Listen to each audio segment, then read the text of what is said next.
It was hot.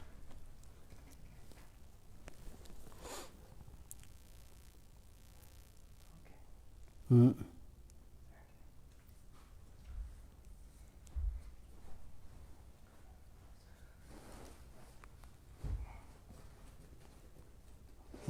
That's quite less.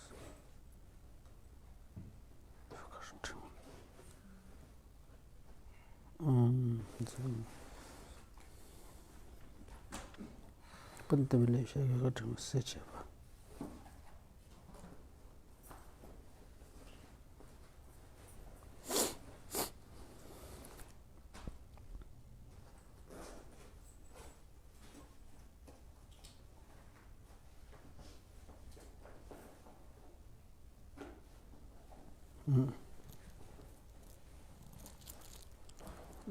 Look on this. Look on this.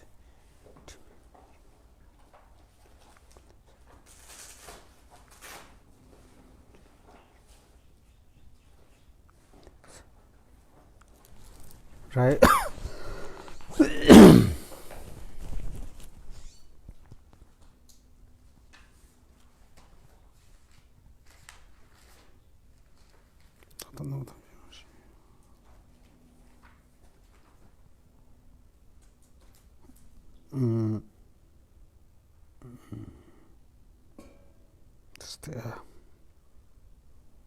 This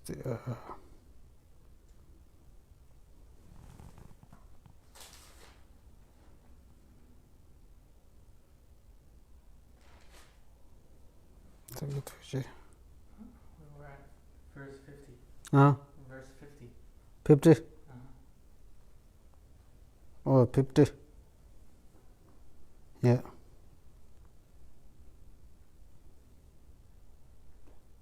Jumya toje jambe tsenje joje melam jute lumanya jigen du chonye she kan la jam to to pande do jirese choje men se jambe go su la yusu de chama joje ge something just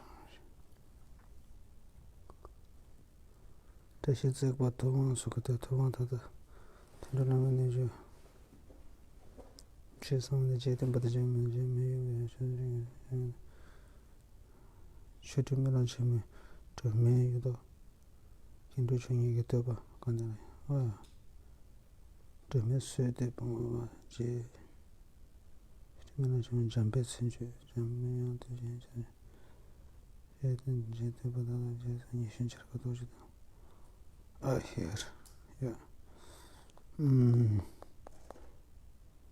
좀 이렇게 와야겠다. 뜸바대 이상이 되다 소년. 소년 좀 교육 변호사 제수랑 데려서 지신도論ルルシのことで地名金北京語でそのから自身で論点ばルルシのことで地名金北京語ルルシの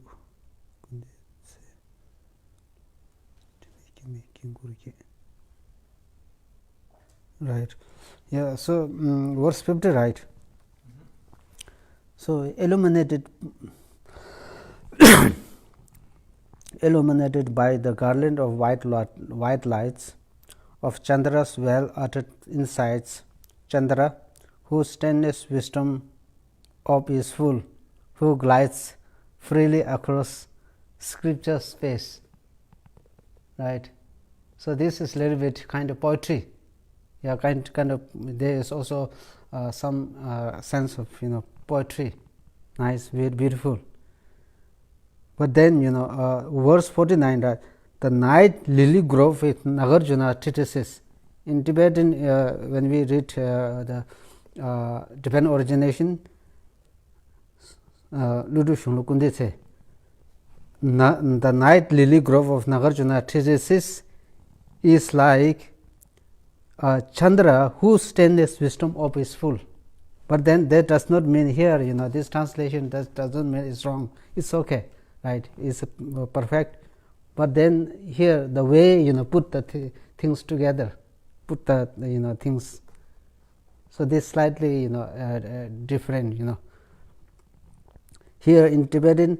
Now, the night lily grove of Nagarjuna treatises, right. So, all the Nagarjuna treatises, Nagarjuna wrote many treatises, right, many treatises, especially fundamental root wisdom, right, fundamental root wisdom, and then precious garland, refuting the criticism, refuting against criticism, right. So, there are almost 6 collection of reasoning. Nagarjuna wrote 6 collection of reasoning treatises, right. So, here the beautiful thing is Nagarjuna's treatises. Nagarjuna treatises is used as a, here it says, right, Nagarjuna treatises is used as a night lily grove. It's a lotus, night lotus flower. Night lily grove means it's a kind of flower, it's a flower. So, Nagarjuna's all the treatises is used as a metaphor of night lily grove, right, night lily grove. Then Chandrakidi, Master Chandrakidi is used as a moon, full moon, right. So, when the rays of the moon fall on that night lily grove, it blossom, right, it blossom. Similarly, now here it says, illuminated by the garland of white lights, O Chandra, well-arted insights, Chandra, whose stainless wisdom orb is full. I will explain from this a little bit, present in a different style, because just as the rays of the moonlight when fall on the night lily grove, it blossom. Similarly, Chandrakidi's, Master Chandrakidi's wisdom is full. It says, stainless wisdom orb is full. Just as a moon is full, Chandrakidi's wisdom is full and complete. So, because Chandrakidi's wisdom is full and complete, when it comes to commanding, when it comes to commanding when it comes to commanding the doctrine of emptiness, the dependent origination, the doctrine of emptiness, Chandrakidi is flawless, stainless. Here it says, Chandrakidi, whose stainless wisdom orb is full, it is stainless. Now, O Chandra, well-uttered insights, right? It's a complete, it's a full. Then we will read Chandra, whose stainless wisdom is full, in terms when it comes to interpreting and commanding on the doctrine of emptiness, which is propounded by Nagarjuna.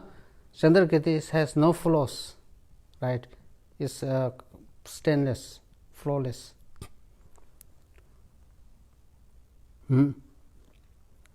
Of Chandra's well-uttered insights. And then the verse, now I will go. First, Chandra, whose stainless wisdom orb is full. Not only that, of Chandra, well-uttered insights. Chandra is a well-uttered insight. That means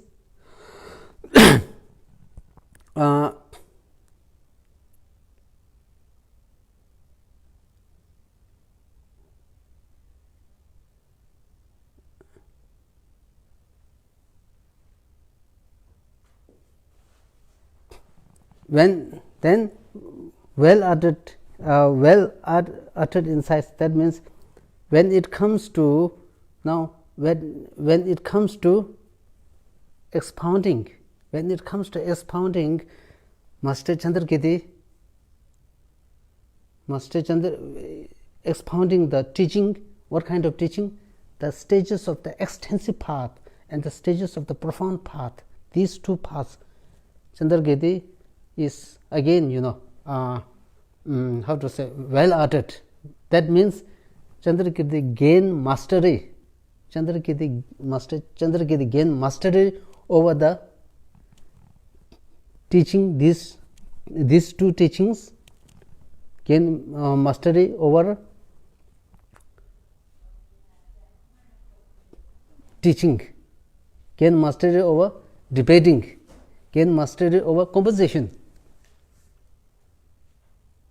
In these three, Chandrakirti gain mastery over the the profound stages of the path and the extensive stages of the path, right? So it's of Chandra's well-uttered insight, right? And then now number third, who glides freely across scripture space, right? Now the moon, the moon glides in the space, in the sky. Just as the moon glides in the sky, Master Chandrakirti, who glides freely across scripture space, right? Scripture space. Now here scripture means the teaching on dependent origination, the teaching on emptiness, dependent origination and the teaching of emptiness. So Master Chandrakirti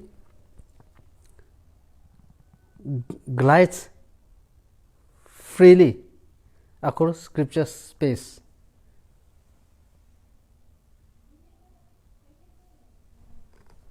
Then now number then number 50, number 51 together, right? Who dispel the darkness of extremist hearts, right? What is the function of the moon, right? The function of the moon is it dispels the darkness, right?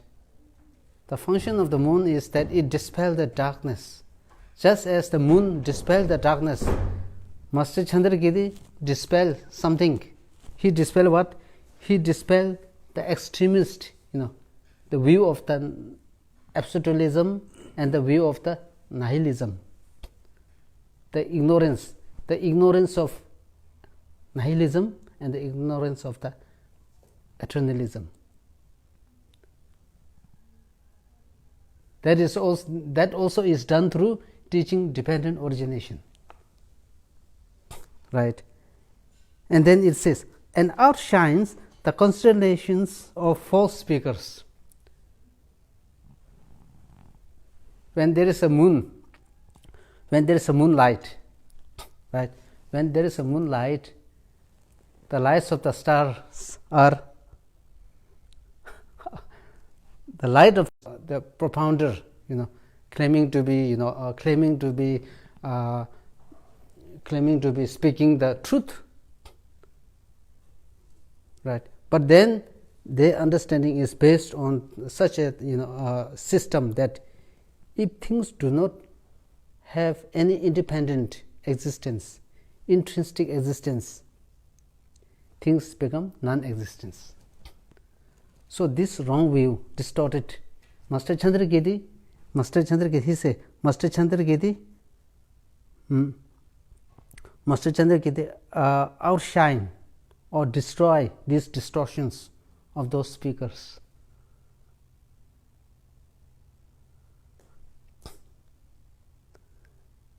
So there are four qualities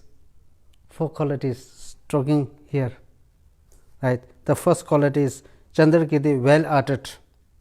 Number 2, stainless wisdom is full. Number 3, I think Chandrakirti whose stainless wisdom of is full. 1, who glides freely across scripture space. Number 2, who dispel the darkness of extremist hearts. Number 3, and outshine the constellation of the false speakers. Four qualities are being taught here.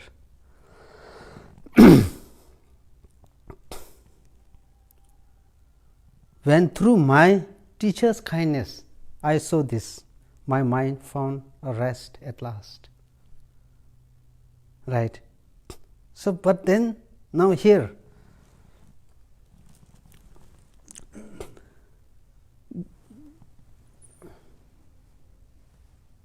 what is the essence of the Buddha's teaching? Huh? What is the essence of the Buddha's teaching? The essence of the Buddha's teaching is dependent origination,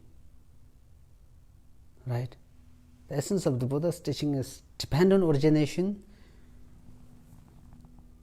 the view of the middle view.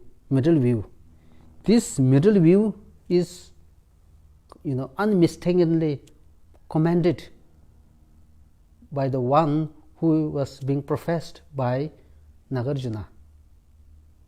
Who is being professed by Buddha Shakyamuni, and that being is Nagarjuna.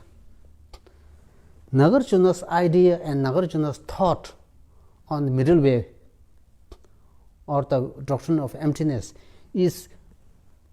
was further elucidated, clarified by such a master like Master Chandrakirti and master like Master Buddha Palita, master like Master Shantideva, these great masters, right? So this kind of understanding I gained, and my heart is opened. My heart come to opened on this teaching, and this opening of my heart is due to the kindness of my teacher. Here the teacher refers to who? The teacher refers to Buddha Manjushri, right? Here the main teacher refers to Buddha Manjushri. If you look at many of the the spiritual songs and many great treatises of the Master Tsongkhapa, we will find deep reverence and homage is being paid to Buddha Manjushri, because Tsongkhapa came to gain insight because of the kindness of Buddha Manjushri. He taught like this, right? So when through my teacher's kindness I saw this, now my mind finally come to rest, found a rest finally. You got? Yeah.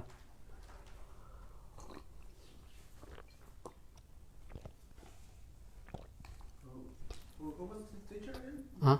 Who was the teacher you're referring to? Nagarjuna and Chandra or somebody else? Who? On the last part, who's their teacher? Usually, Tsongkhapa has few teachers. The teachers from Kagyu traditions, Nyingma traditions, Sakya traditions, right? In all the 3 other traditions. But here, the teacher that he was referring to here is Buddha Manjushri. If you look at the Tsongkhapa's one of the main treatises, I saw well the kindness of the Buddha Manjushri, right? Something like this. And also the knower of the treasure of knower, Manjushri, something like this. In many of his great treatises, and also in some of the spiritual songs, he paid a deep reverence and homage to Buddha Manjushri, right? Something like this. So when I come to understand that my heart is opened because of this knowledge, because of this knowledge, then my mind finally come to rest at peace, right? Because Tsongkhapa, although we know he achieved enlightenment since many eons back, but then Tsongkhapa was displaying for having realized the emptiness freshly, understood the dependent origination freshly, for the benefit of the followers, right? For the benefit of the followers. And then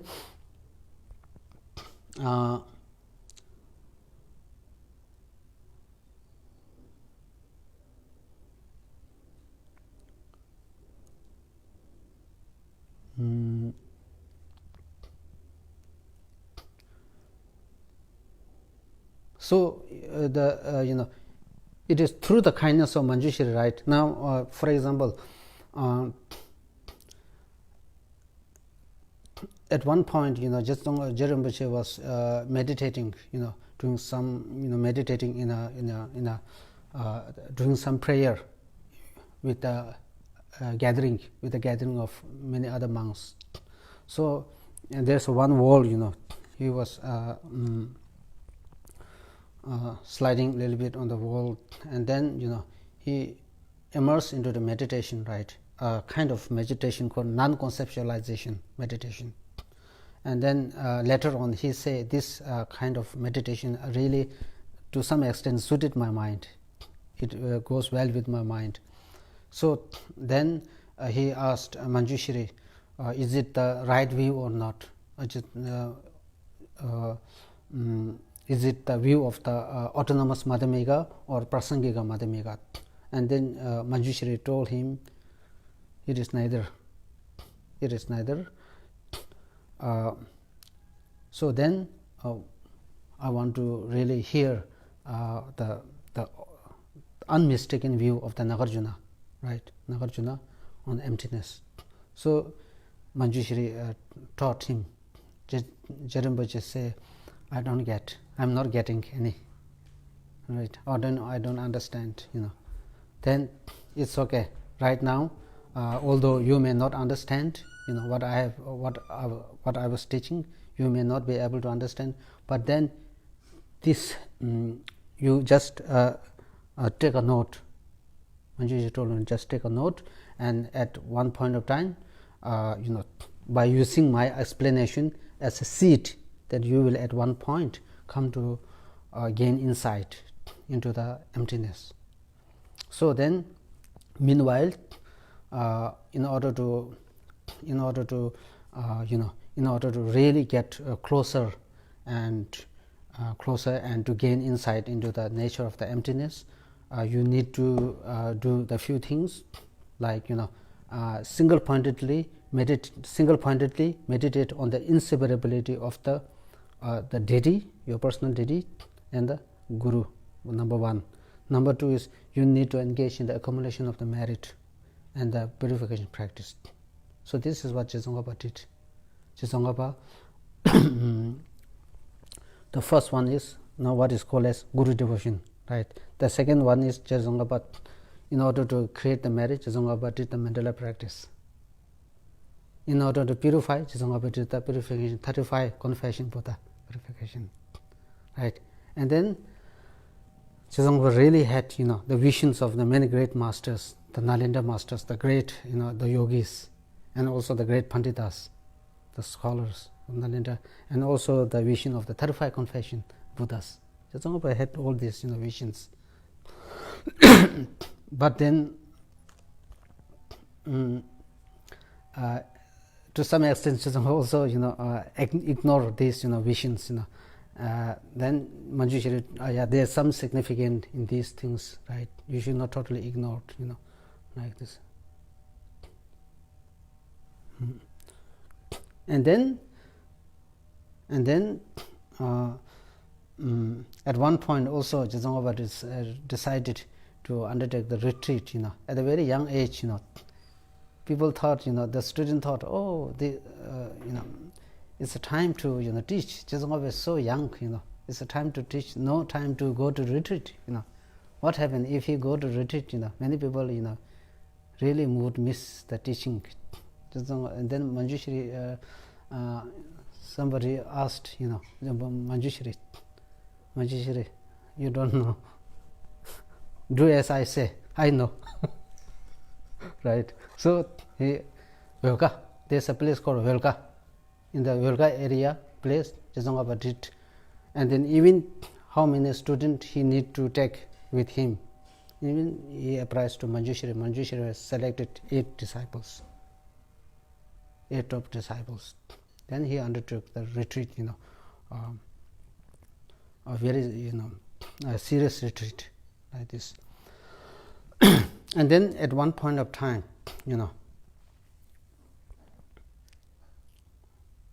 although at one point of time, Jezongapa then with all this creation of the accumulation of the merit and purification practice, and then one point of time Chizongaba has a dream. He had a dream where 5 great masters are discussing on the emptiness.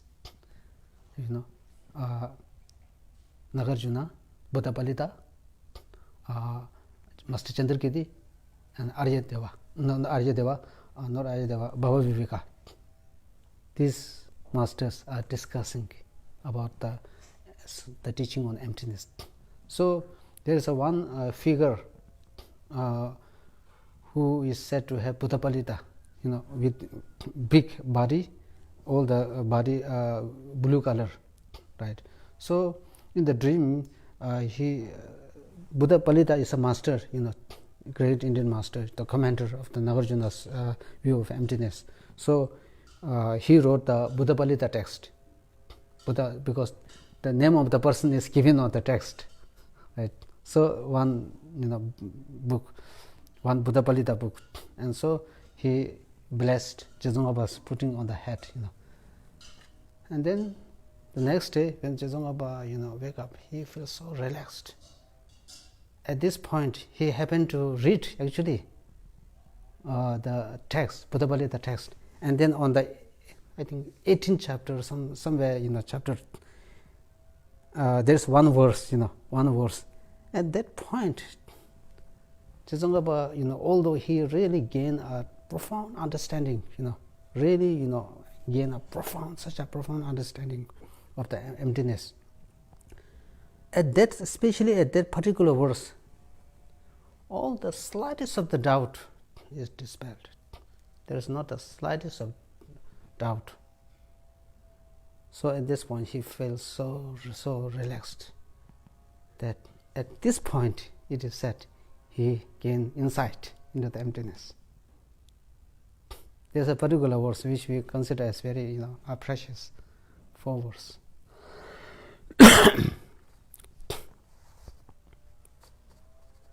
Then later on, he then wrote, although he was not able to write the text commentary to the Nagarjuna's fundamental wisdom, because although he gained such a deep understanding, but there is slight doubt which is not dispelled.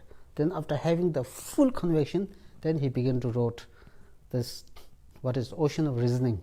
Chizongba's very nice book, nice teaching on the emptiness, right?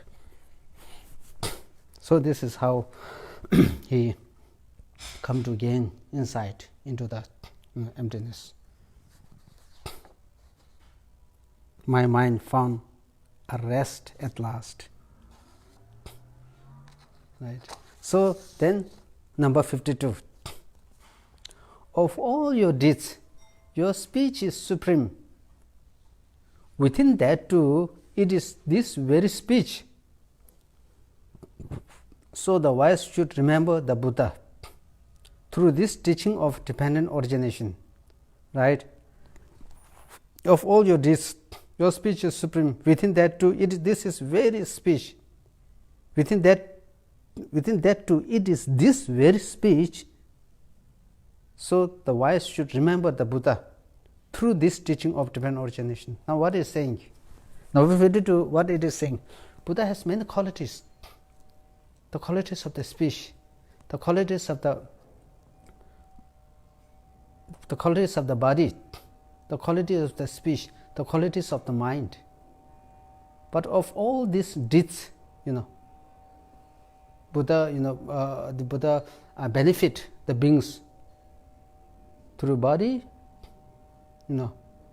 through the deeds of the body, through the deeds of the mind, and through the deeds of the speech. Of all these, the speech, the deed of the speech is the most supreme. Why?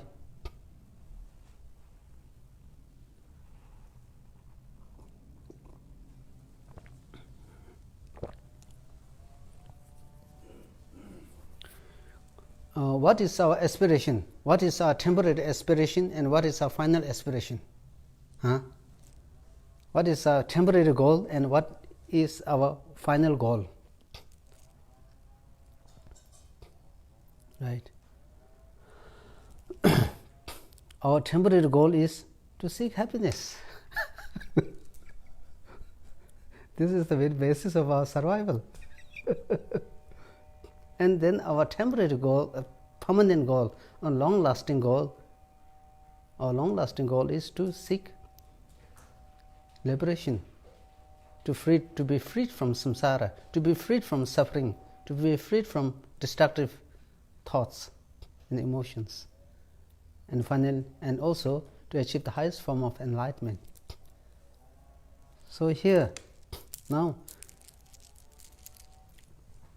since attaining happiness and the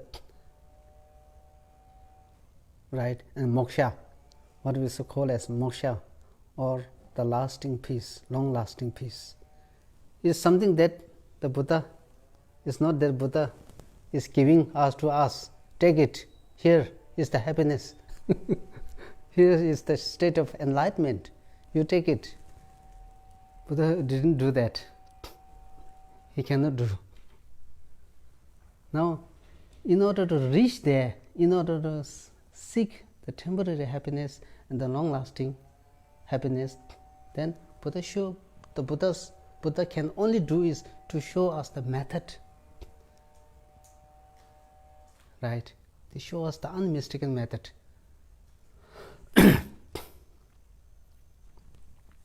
So now what is the method? The method is Buddha taught the variety of the teachings, taught a great deal of teachings.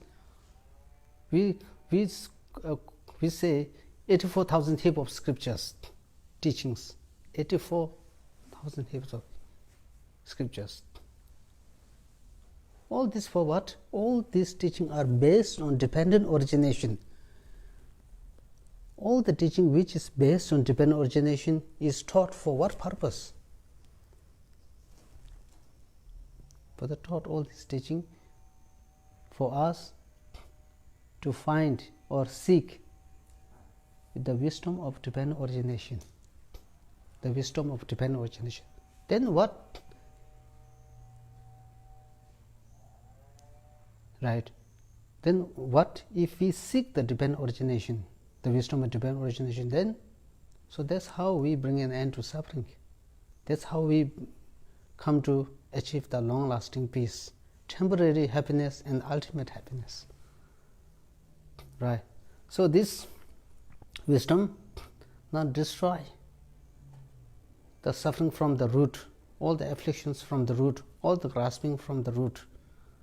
And then that kind of wisdom, which is then supported by tremendous amount of merit, with this we are finally able to achieve the enlightenment, highest form of enlightenment.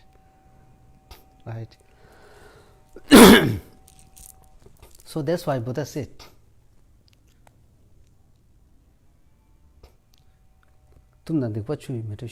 Buddhas do not wash away the sin, the negative karma, like taking a shower.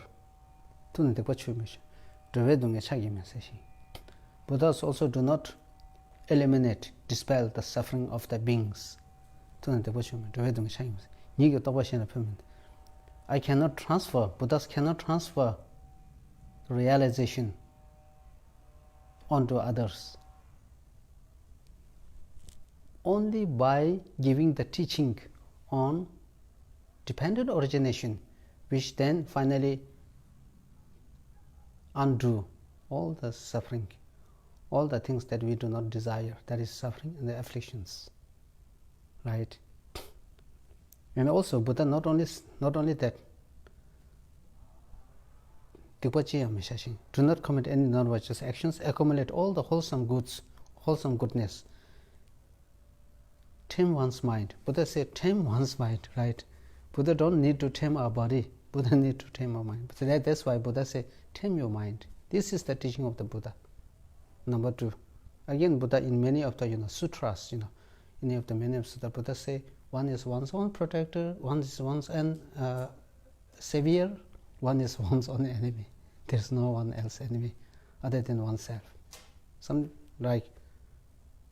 So this Buddha make even when we try to, when Dharmakirti try to establish Buddha as a reliable teacher. In what ways Buddha is a reliable teacher?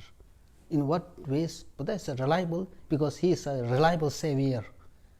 Now, if you ask in what ways Buddha is a reliable savior, now it is only through teaching the Four Noble Truths that we prove Buddha is a reliable teacher. Those who are seeking to get freedom from samsara and suffering, Buddha taught the Four Noble Truths, unmistaken, presented the teachings on the Four Noble Truths in an unmistaken way, right? So we followers first enter into his teaching and then practice, right? Then finally achieve what we wish.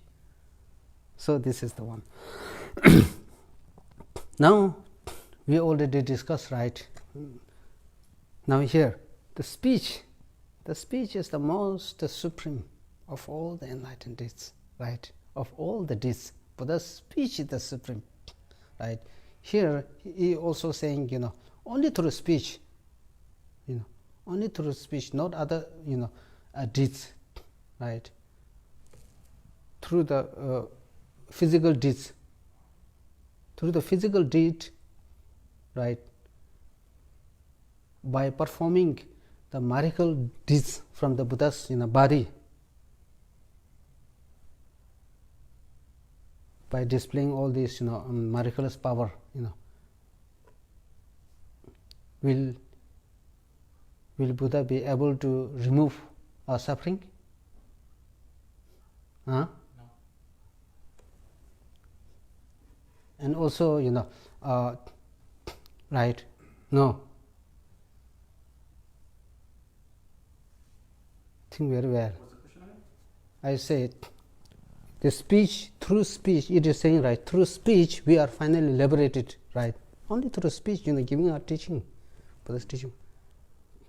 That means through the body and through the mind, Buddha can display different kinds of miraculous power, right?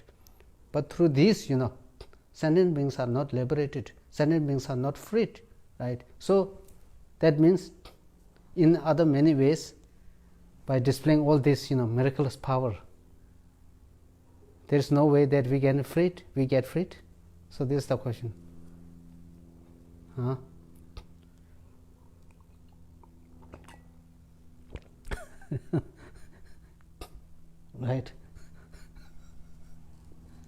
One may gain faith through seeing his miraculous power of Buddha, but in order to liberate oneself, one still have to receive benefits through hearing.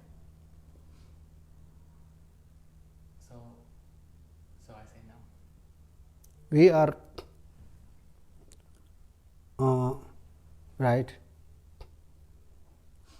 We have some physical. We have some suffering. Somebody is in some way sick, right? Mm-hmm. Some kind of in some cases, for example, like terminal illness, right, or chronic disease, suffering from some chronic disease. Some enlightened being come and give you water. If you drink this, you get recovered or not? Some people do, some people don't. What is this thing 52? Buddhas do not wash away their suffering. This is what we already discussed, right? Sutra. Then what? Buddhas do not wash away the suffering of the beings, just like taking a shower. During the empowerment, I think many of us received empowerment and initiation, right? For example, in the West initiation, whether it is in the lower tantras or in the highest yoga tantra, we are empowered, right? We are given the the water from the waves. When we drink, those obscurations related to the physical are purified, then then Buddhas do not wash away the suffering, right?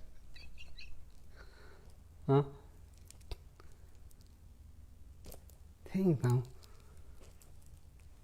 This sutra is one of the many great masters commenting on this.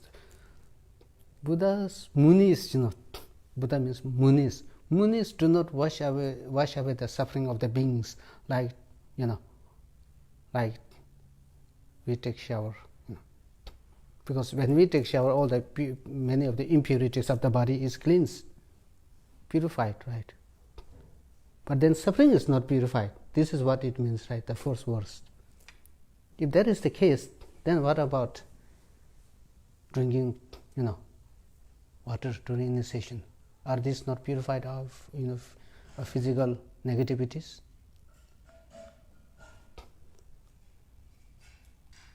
So if we try to understand, then we really come to, and then this really serves as a basis for gaining a much deeper understanding on the Buddhist teaching.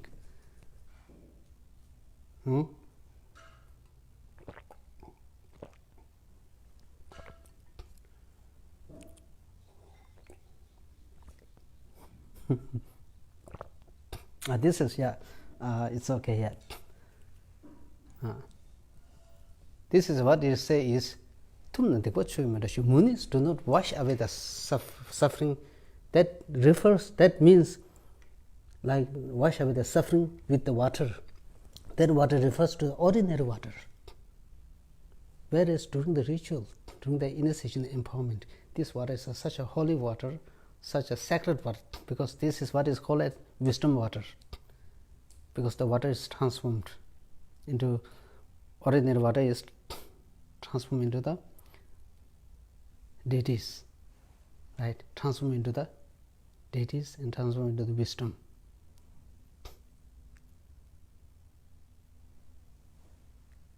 Through visualization, through the esoteric visualization. So the water becomes something very special, the water of the wisdom, not ordinary water. So the first refers to the ordinary. The first verse refers to Buddhas do not wash away the sin. Wash away the sin with the water refers to the ordinary water, not a holy water. Right.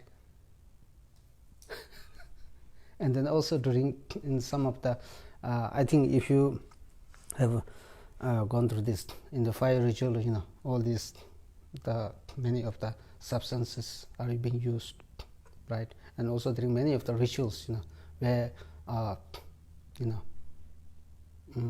some the some seed, sesame seed or mustard seeds, whatever is being toast.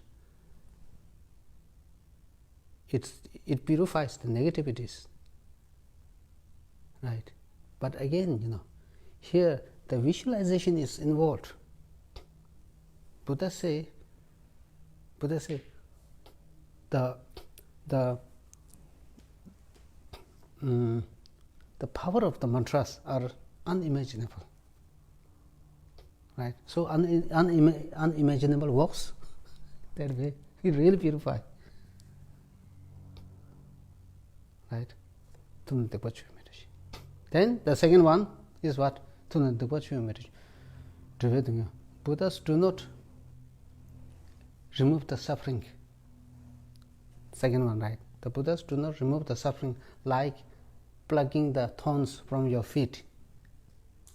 When your feet is hurt, when your feet is in pain or in hurt, inflicted with the pains of the thorn.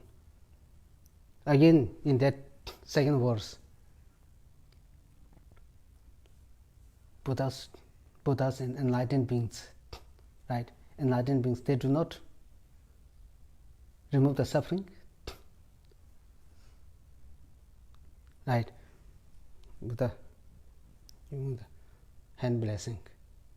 Yes, you are suffering from some disease, all the sickness is gone. Is it not possible?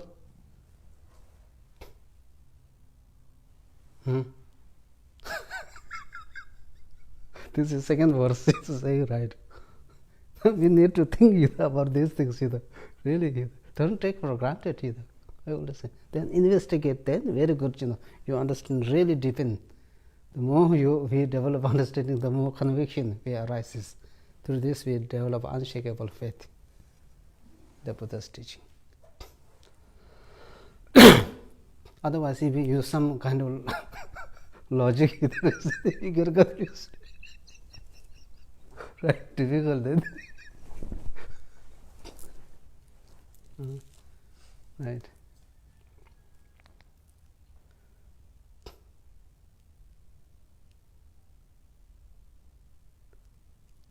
Like, and then some very sometimes highly enlightened masters, being invited, and then somebody, some pain, eye pain, eyesight, then asked to blew. They blew. I said, gets better. There's no doubt, it happens. The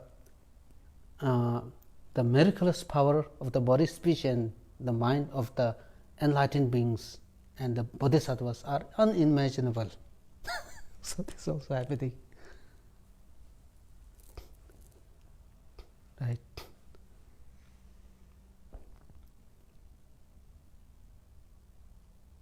Sometimes, we in the water, we blew, we recite a lot of mantra and then blew on the water, and then somebody, try to drink this, also help,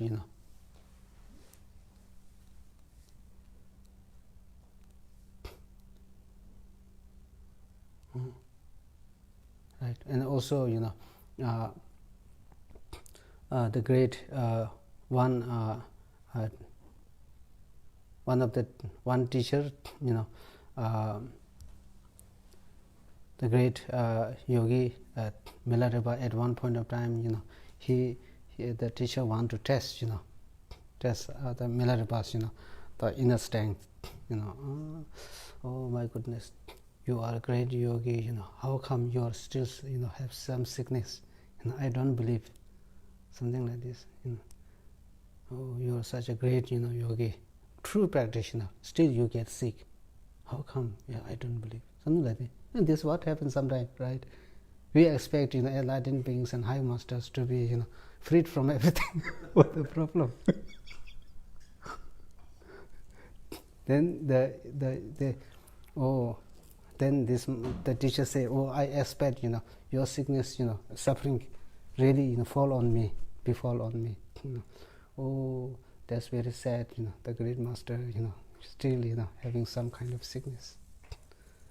And then, Milarepa said, ordinary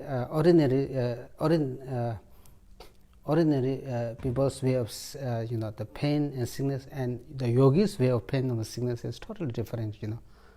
I transform the sickness and unfortunate, unpleasant situation into the advantages, into something very good thing for good purpose. Oh, he is insisting. The teacher is the one that the teacher was insisting. Oh, I don't. It's still sad. So such a great yogi. Yet had to go through all these things. Then I, as a practicing bodhisattva path, I wish nobody suffer, right? And then the teacher was insisting, if that is the case, I would do, but I don't, transfer my, pain to you.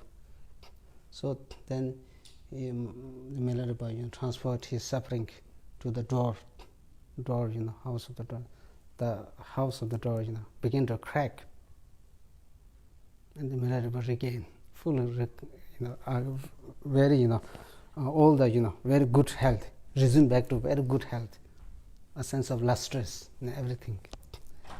Then Milarepa say, I transfer I transfer a very small percentage. I don't totally, I transfer some, because of the strength of the pain and sickness, the door cracked, begin to crack. Oh, then teacher thought, oh, that's pretty, look like miraculous power, right? But that does not come through his, real, the strength gained through practice. Oh, now the yogi, master yogi, if you have really the power, please now transfer on me, right? Then I begin to, get convinced. Otherwise, it's something like miraculous power. Like, then when I was, oh, I have no wish, that nobody should suffer. Then, again he insists, he was not ready to, give up, insisting at all cost, transfer this suffering to me, the pain. At that time, Milarepa transferred a portion of his pain. That teacher almost collapsed, almost crying out of pain. Crying out of pain, really weeping bitterly like a small kid. Now please take back. No, please take back my pain. Then Miller, now how do you feel? Now you are really, yogi, right? Now I really make a terrible mistake, No, you are real yogi, and now I am convinced, Now I don't want, because the teacher has a good amount of wealth and property. Now I don't want any of this. I offer to you. I as a yogi, I don't need all these things. So something like this, like the story tells this. The suffering can be transferred. Similarly, the suffering can be taken back. Now, what about the second one?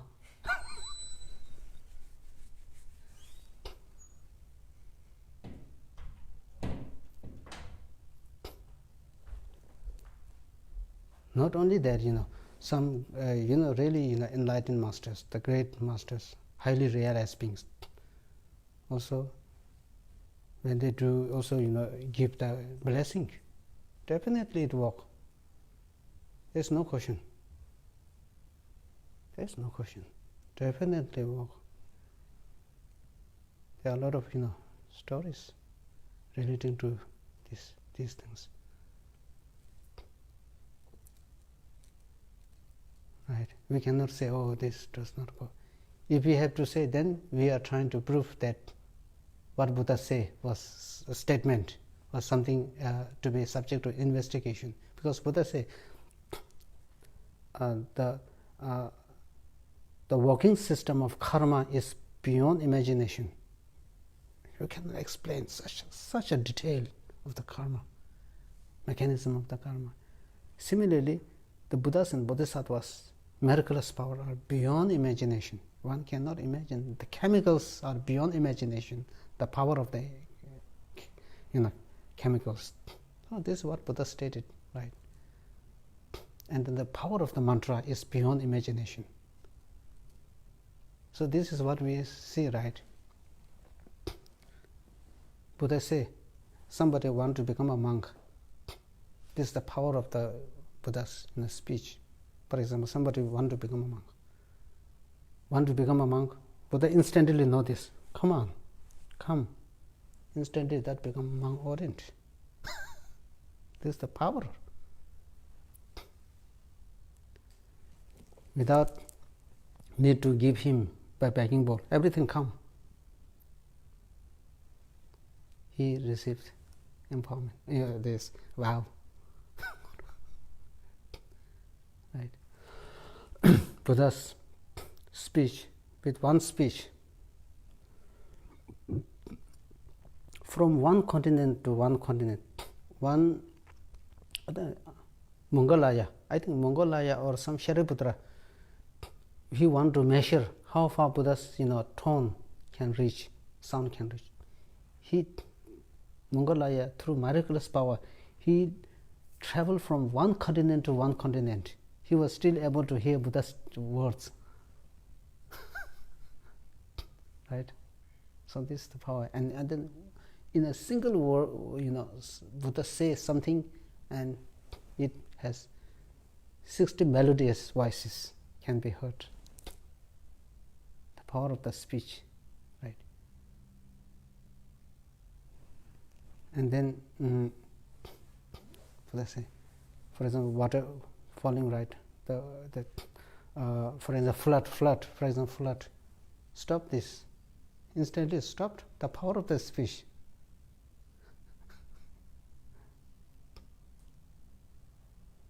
And then, right, and also the power of the qualities of the bodies that we cannot imagine, right? In a single atom, the smallest single atom exists Buddha's Pure Land.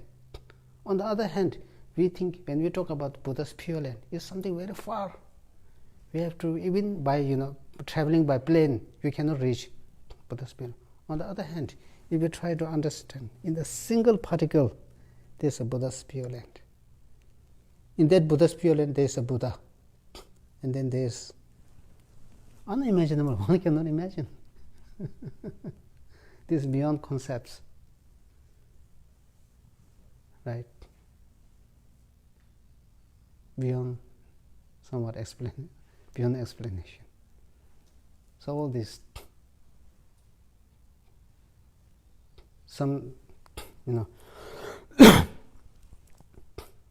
and also the Shravakas and hearers.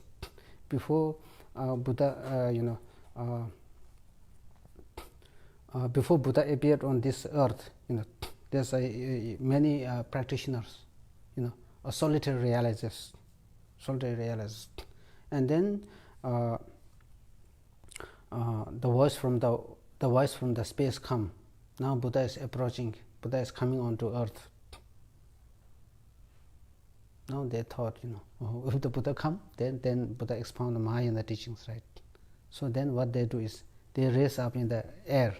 They raise up, levitate in the air, and they died by half of the body burning, half of the body water come.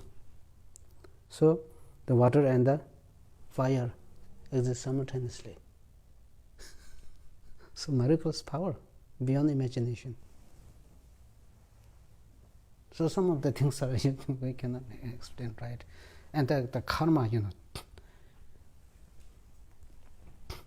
in the one bottle, liquid for water,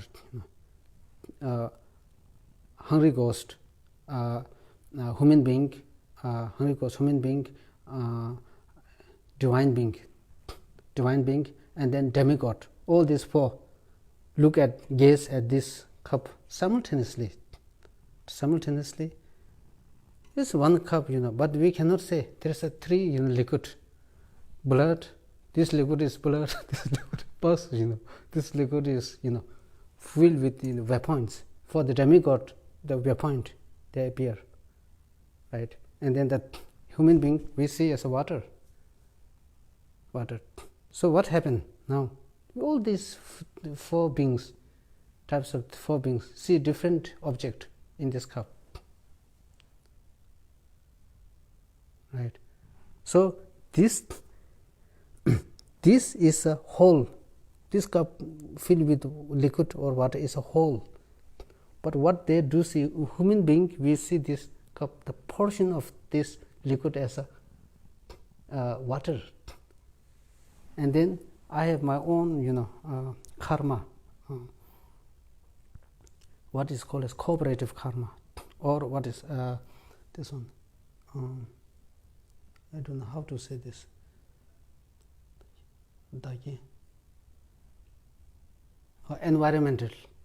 Environmental karma. I have created some environmental karma, and then the portion of this liquid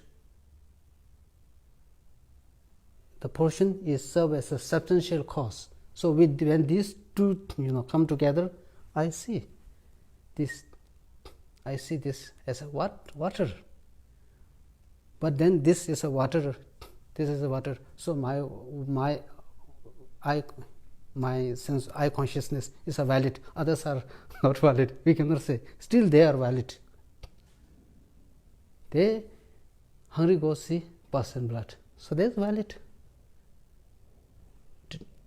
Divine being they see as a ambrosia, nectar. That's valid. So with the creation, each of us have their own environmental, the creation of environmental karma, and then one part of this serve as a substantial cause. When they come together, they see different. So what they see as a part portion is a part. This water is a whole. Right.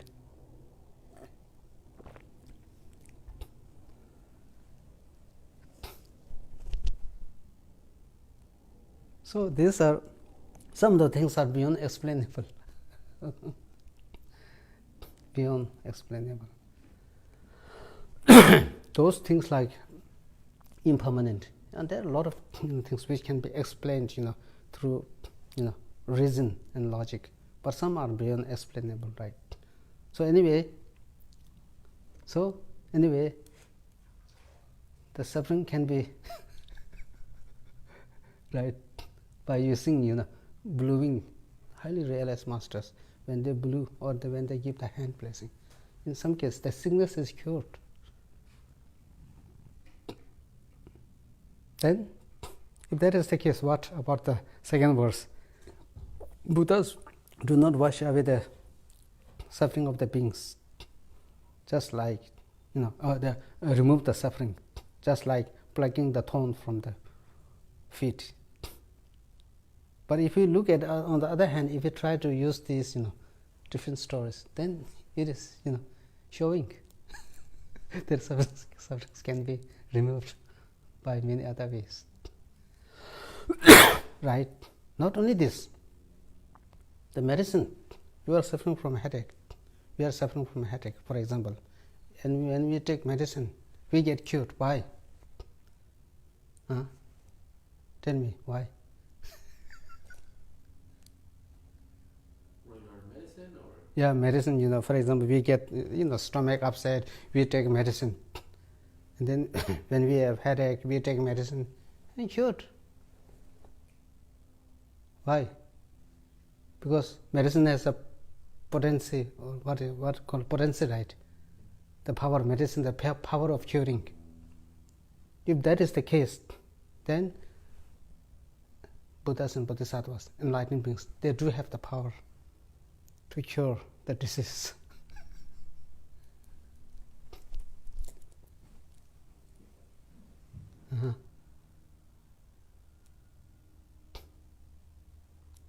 Right. Sometimes when when in some places early, when there's a lot of rain coming, in order to stop the rain, or when there is a dry, the land is rough, and then we requested some masters, for example, and then asked to bring down the rain. It happens. The rain falls by doing some prayer.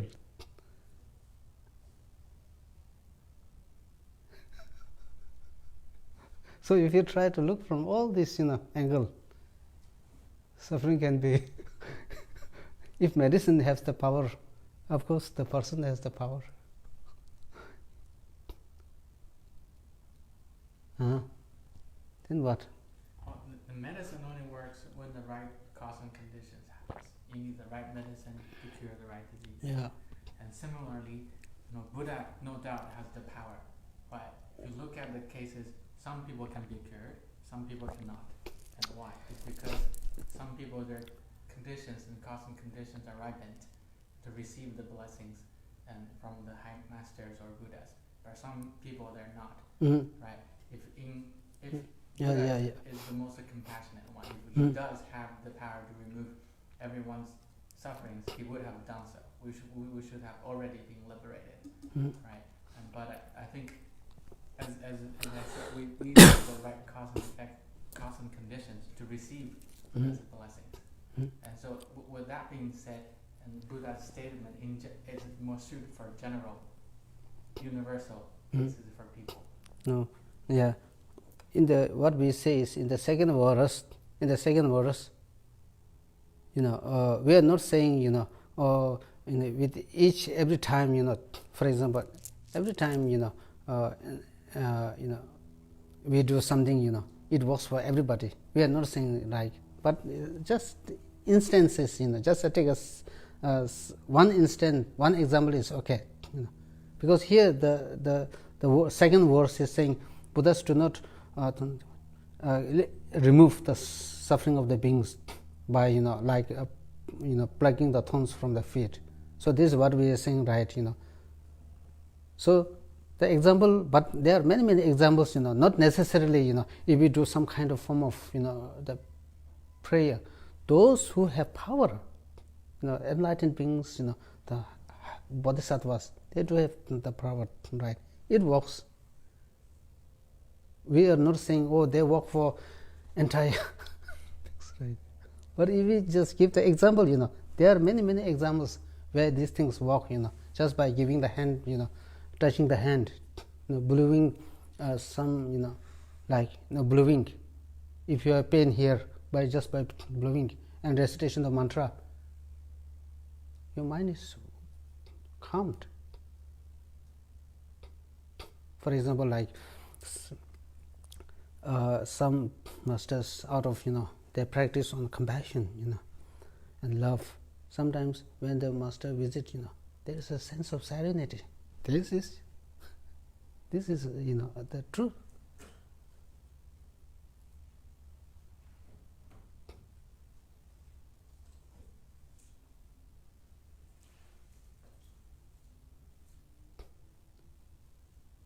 It may not work for all, right? Even in the case of the teacher, right? Like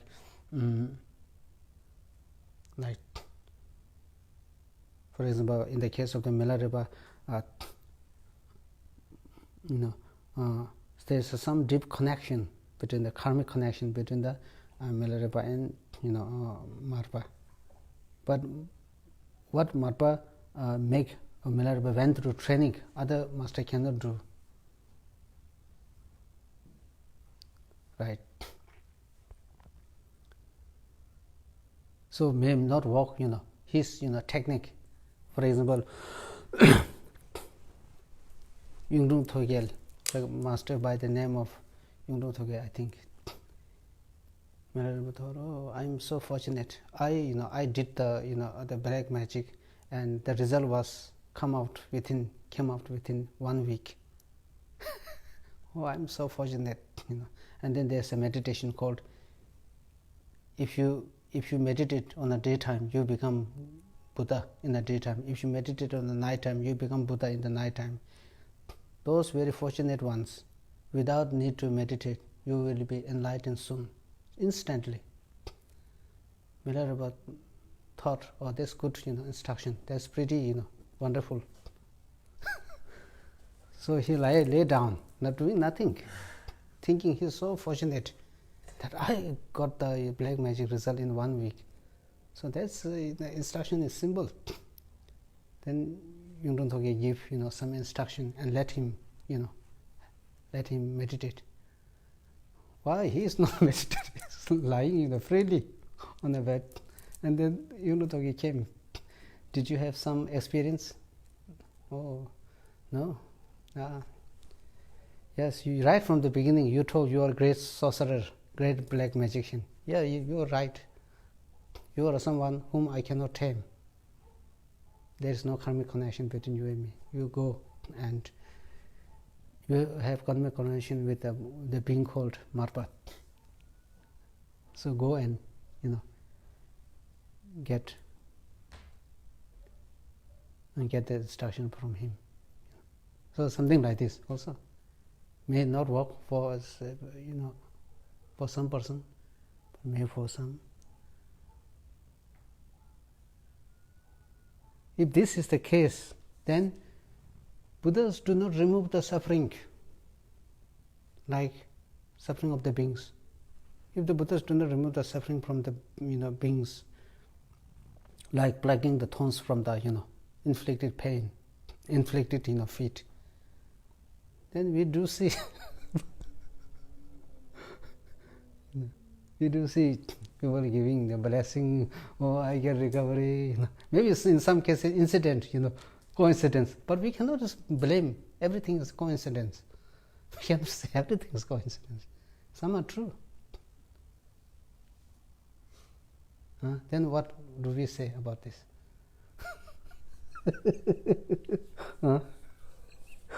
Come with a good solution.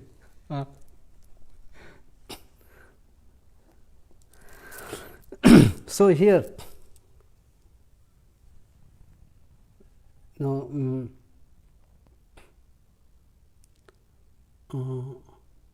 right now, also for example, like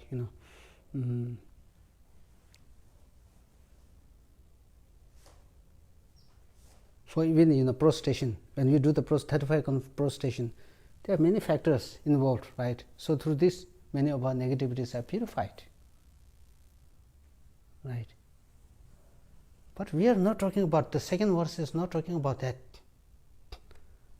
Whether it be physical suffering or those suffering which is related to the sensorial, suffering related to the sensorial experience, right? And especially, most importantly, those suffering, the mental suffering. Where does mental suffering come from? To sum up all the physical suffering and all the mental suffering, where does that come from? Where do they come from? Karma and afflictions. Right, karma and afflictions. Where does karma and afflictions come from? Ignorance, right. So this ignorance, this is what is Buddha saying. Ignorance cannot be removed like plugging the thorns. This is the second meaning of the second verse. Right. So it refers to ignorance. How do we know ignorance? It's because the fourth line, just by expounding the truth of divine origin, truth of the wisdom of emptiness, the sentient beings are liberated, we are liberated. So it is the ignorance, that Buddha cannot remove. Small suffering, physical suffering here, mental health suffering, some kind of headache suffering, a stomach upset, other kind of illnesses, these are removed. But here the Buddha, the second verse referring to is the ignorance, which is the root of all the suffering. So this suffering Buddha cannot remove. It is only through Buddha's teaching, that we then cultivate the opposing force, wisdom within ourselves, right? Then we are liberated, finally. Now, Buddha cannot transfer his in realization, right? Now, what does that mean? We already cited Milariva's story, right? Some mother took the suffering and transferred, and he took back. It's possible then. Then what on the third verse? What we are going to say? Right. For example, somebody threw the stone on the one dog. The great master Thongme Sangpo, the Bodhisattva Thongme Sangpo, the author of the 37 practices, Bodhisattva practices. He took the suffering upon himself, and he felt the pain.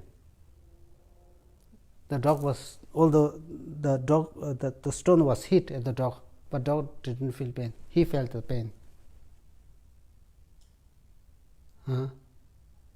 These are possible also.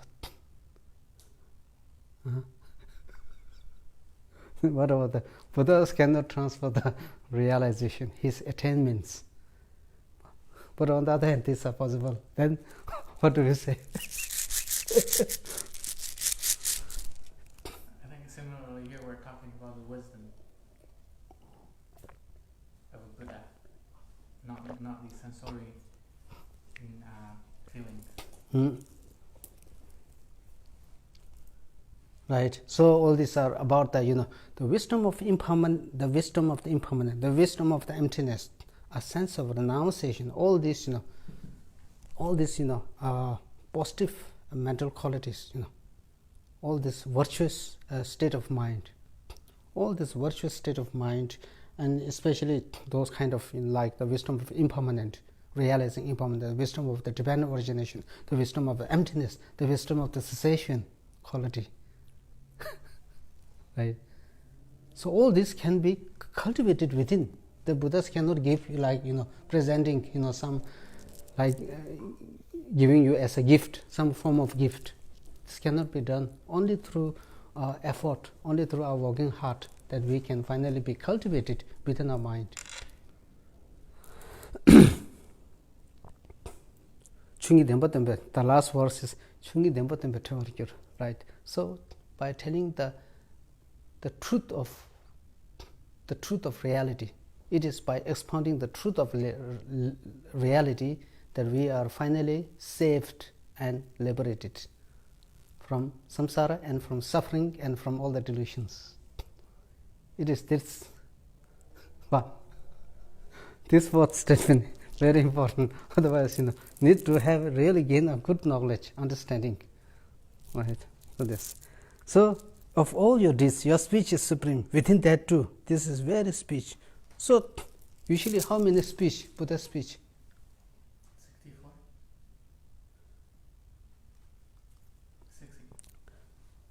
60. We call Buddha's words of words of the Buddha. The words of the Buddha, right? In Tibetan we call ka. Ka. Words of the Buddha. There are three. There are three. The first one is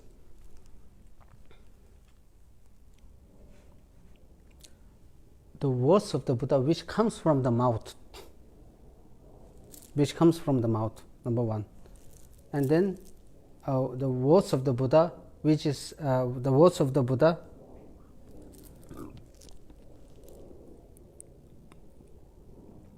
we call the inspired words of the Buddha, or the words of the Buddha which is being inspired. Number two. Number three is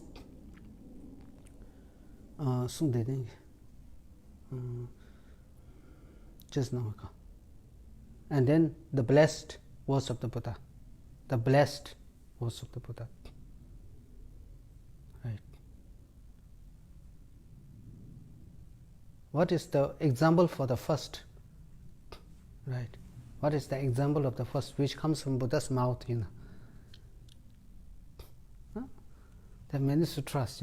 The first standing of the wheel of Dharma, Buddha taught the Four Noble Truths, Buddha taught the Perfection of Wisdom Sutra, right? And the third turning wheel of the Dharma. There are a lot of Buddha's sutras and teachings which comes from Buddha's mouth. So this is the first. And the second one is what is called as inspired. The second example is,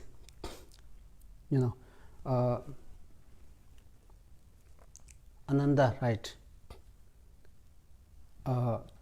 Sometime Ananda recorded, for example, in many of the sutra, there is a there's a beginning, how to say, there's a lingshi.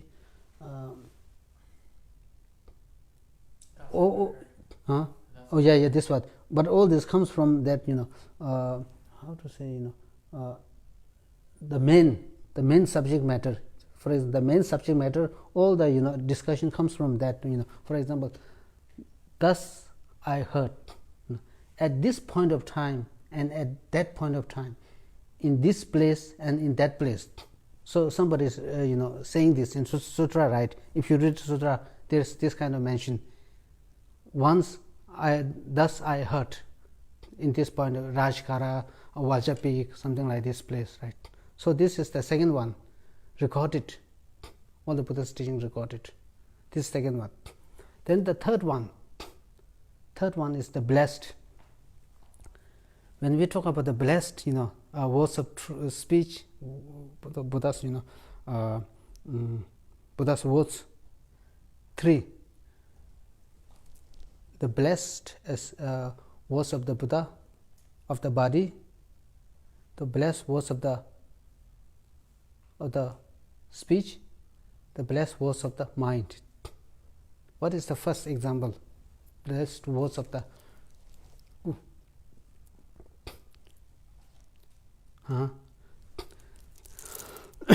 this is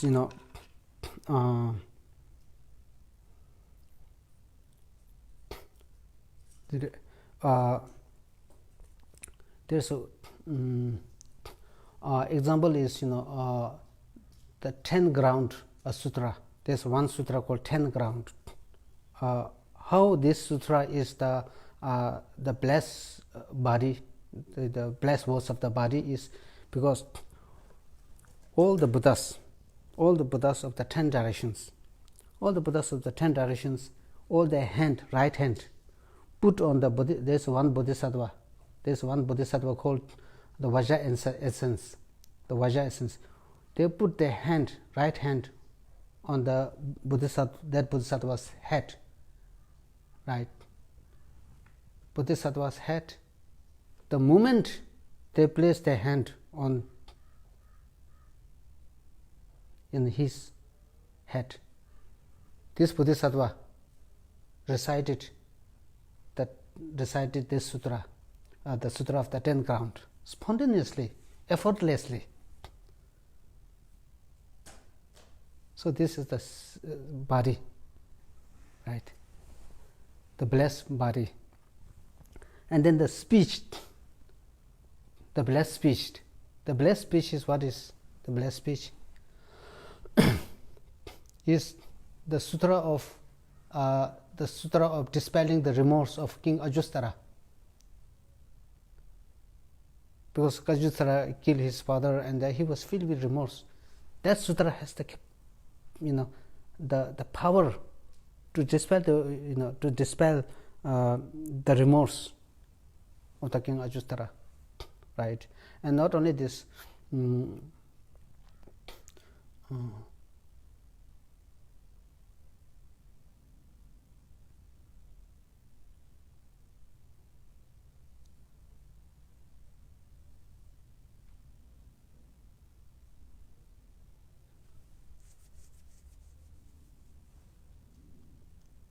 right. Another example is the speech, the blessed speech is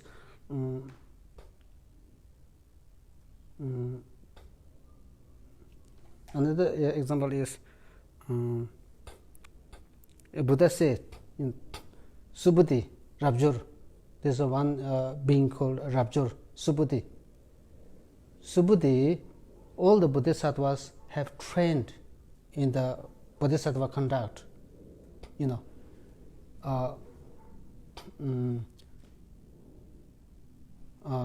not discourage, get encouraged. The moment Buddha say this, get encouraged, the Subhuti was able to recite Perfection of Wisdom Sutra effortlessly. This is the speech, the blessed speech, right? The third one is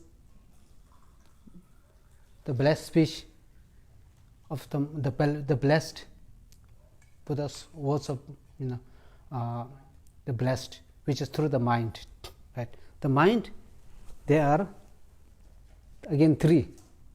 The mind is 3. What is blessed through meditative concentration? The blessed through the power of the truth, right? And then the third one is the the blessed through the enlightened deed of the Buddha.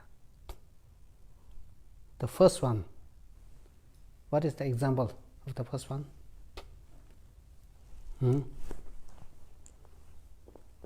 The example is, now for example in Heart Sutra, right? In the Heart Sutra you say, thus Buddha entered into meditative concentration, meditative absorption.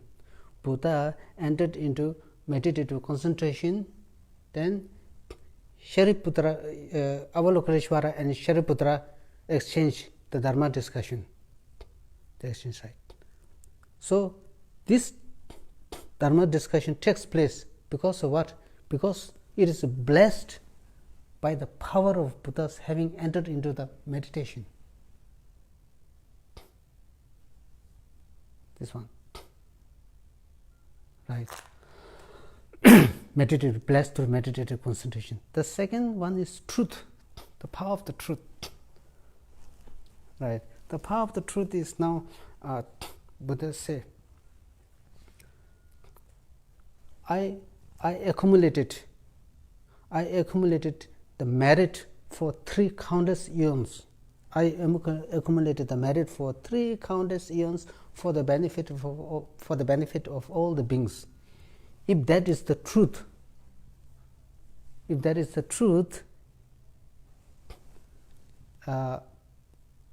the sky, let the Dharma sound come from the sky. The Dharma sound come from the sky.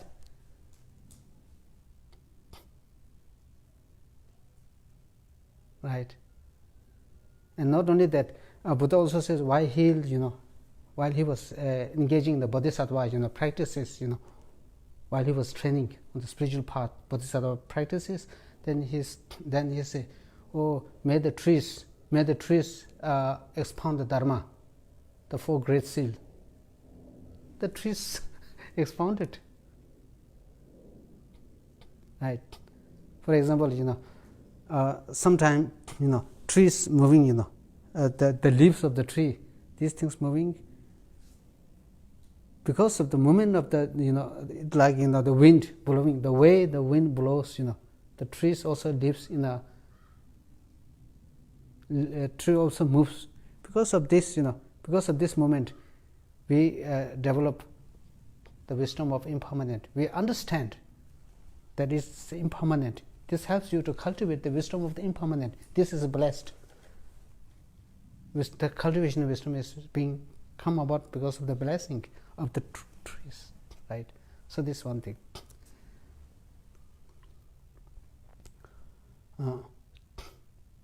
Right. Sometimes if you look at the Guide to the Bodhisattva Way of Life, in the first chapter, may the sound of Dharma comes from the sky, from the cloud, from the inanimate object like trees, like the movement of the rivers. 4 seasons. 4 seasons is nothing. 4 seasons is the embodiment of the impermanent. If we truly look, everything is showing impermanent. Right. The third one is the Buddha's blessed through Buddha's enlightened deed. Right. This is what now some nagas underground beings, some nagas and some spirit, some spirit, they sometimes recite the mantra. When they recite the mantra, their illnesses, their sickness is being pacified because of the power of recitation of the mantra, and that is the blessed by the enlightened deed blessing. Right. So all these are examples, right? Now here, if we do some little investigation, so when we talk about the words of the Buddha, it is the Buddha speech, right? Right?